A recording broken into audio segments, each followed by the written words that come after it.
you've seemingly defended President Trump, calling him the most courageous president ever. What do you mean by that?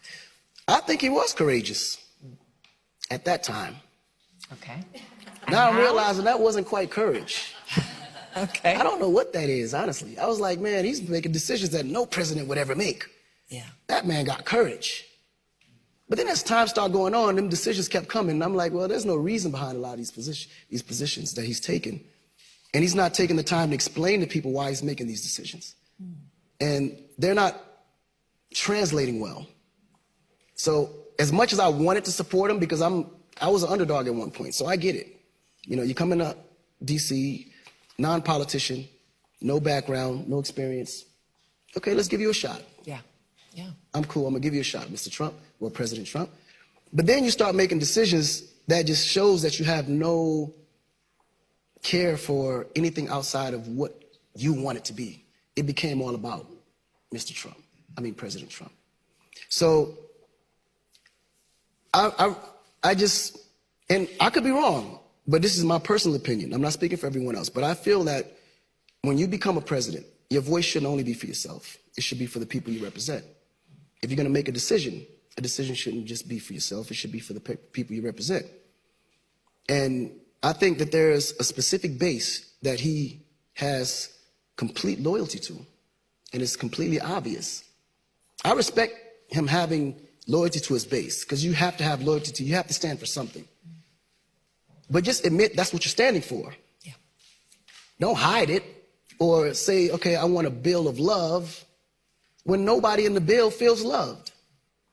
And the bill is not really for the people that actually really need the bill. The 1% that's completely wealthy don't need no more aid. They don't need no more bonuses. They're wealthy. These are people with businesses that's been around for the last hundreds of years. They're not going anywhere. Yeah. You got the control. You can only get but so much power. But at what point do you say, you know what? Let me think about the average everyday middle class people and the people below the middle class line that actually allows and supports and needs these corporations in order for them to survive. Let's do something nice for them for the change, you know? But Akon, when you hear things that he was purported to say, things like the quote, and I apologize everyone for saying this, but we don't want to let people from these shithole countries come into the US. What do you say to that? I think that's his description of what he thinks these countries are. To him, they are shithole countries.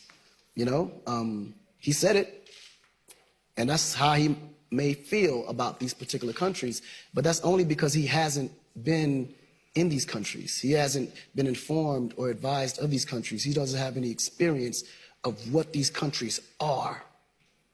You know, I think sometimes before you make certain comments, you might want to just understand the situations in these countries.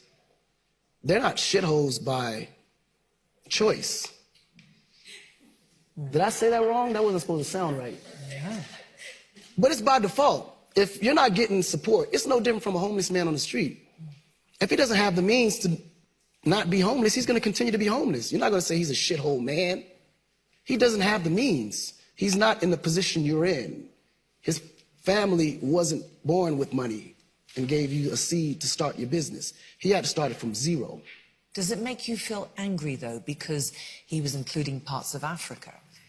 Nah, I don't get upset about stuff like that, because at the end of the day, truth is truth. We're not going to sit here and say Africa's a paradise. It's clearly not a paradise. That's why I'm fighting for it. Now, I know what the potential of it is. I know what it could be with the right management, right leadership, and right knowledge and education for a younger generation to take it to the next step. So this is always going to be a battle that we have to fight. But there's areas in America that's just as bad, you know, and there's a more of a mentality issue in America that needs to be dealt with. It's not really so the development of it, because it is what it is development-wise, but that development is downsized when the people that's in the development mentally aren't developed. So we have to educate ourselves to different cultures, you know, different races, different genders, and just know that just because a person is different from you doesn't mean that the behavior or how you treat that person should be any different. But he's been called, amongst many other names, a misogynist, a bigot, a racist. Do you believe that about him? The decisions he makes define that. Now, him as a person, he may not be. And some people that's racist will tell you they're not racist. But if they have to tell you they're not racist, then that means there's a misunderstanding of what racism is. If I come to you and say, well, I have a lot of white friends. Yeah. Okay. Yeah. Yeah. So now you got to say, I got a lot of Indian friends. I got a lot of Mexican friends. I got a lot of Puerto Rican friends. Why not just say, I have a lot of friends? Yeah. Why do they have to have a color or a type? A friend is a friend. Doesn't matter if he's white, black, Indian, gay, straight. That's your friend.